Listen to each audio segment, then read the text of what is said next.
At that time Ron Paul kicked Rudy Giuliani's ass, and launched a revolution. May 15th should be a Liberty holiday, because on that date in 2007, Ron Paul accidentally launched his revolution. How? He told the truth. Non-intervention was a major contributing factor. Have you ever read about the reasons they attacked us?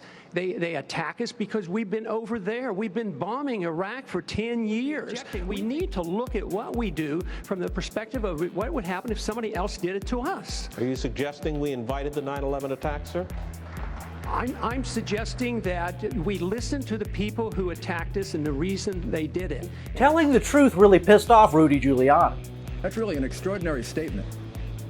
That's an extraordinary statement as someone who lived through the attack of September 11, that we invited the attack because we were attacking Iraq. I don't think I've ever heard that before, and I've heard some pretty absurd explanations for September 11.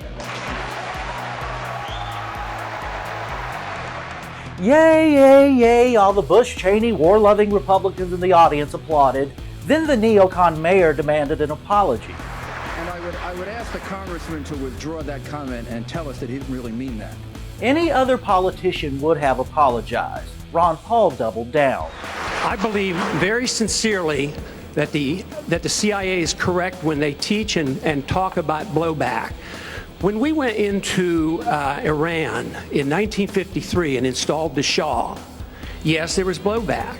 The reaction to that was the taking of our hostages, and that persists. And Paul pointed out that the primary cause of the threat of terrorism in the United States comes almost exclusively, not even sort of and piecemeal, but almost exclusively, because of our foreign intervention over there.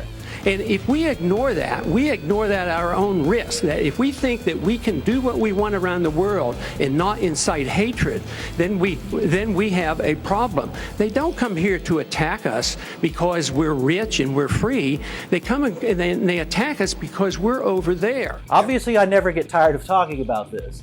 It's important to remember that when this exchange happened, Ron Paul was at 1% in the polls. Nobody knew his name, and Giuliani was overwhelmingly considered the frontrunner.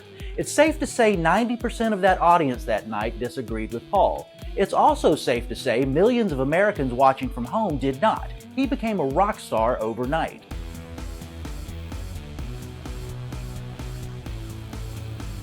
The Bush-Cheney establishment of that era did not know what to do about this new movement. For starters, every hawk on that stage that night couldn't wait to respond.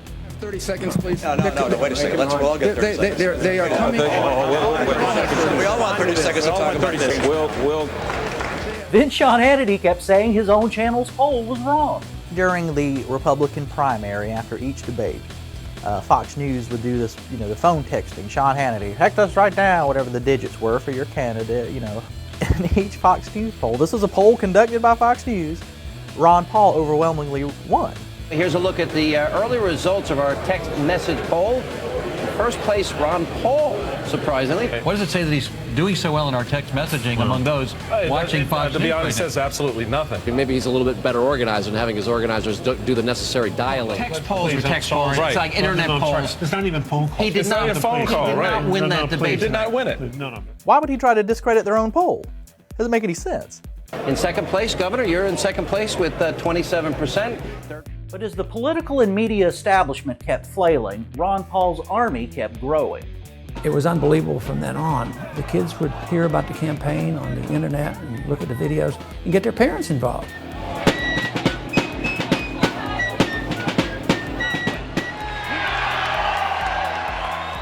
This is of a piece of a sort of 230-year-old American tradition of rugged individualism and independence and reverence for liberty. And I think Ron Paul speaks for a lot of people who still uphold those ideas.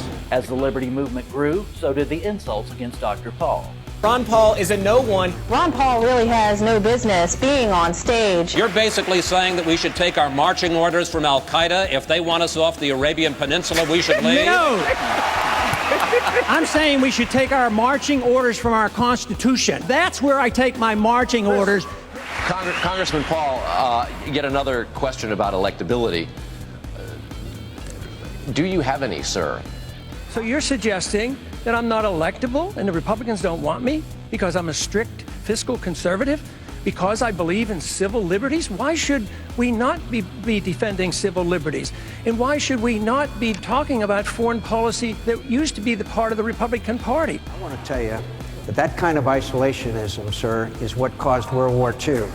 We allowed Hitler to come to power with that kind of attitude of isolationism and appeasement. Okay.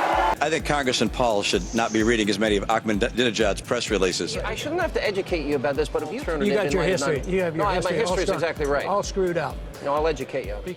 But it didn't matter. As Jim Antle would later write, that now famous 2007 exchange, quote, helped galvanize a movement behind Paul while Giuliani's campaign died a slow, painful death.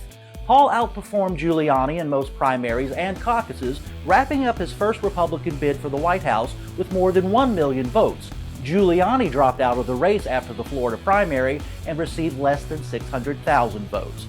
Ron Paul would double his numbers in 2012, getting 2 million votes. As I've said many times, the only Republican who actually won in 2008 and 2012 was Ron Paul, who built a movement that continues to have an outsized impact to this day. There's no Young Americans for John McCain or Youth for Mitt Romney, but there was always the Ron Paul revolution. You set the record. In the history of American politics, nobody has ever raised more money on a single day than you. Gosh. And yet, this is happening without your campaign people coordinating it. This is completely about grassroots, and it's completely about you just saying what you believe in. For telling the truth, Ron Paul got the respect and influence that he had always deserved and won millions over to the ideas of peace and liberty. And for all of his muscle flexing and neocon bullying, Rudy Giuliani got his ass kicked.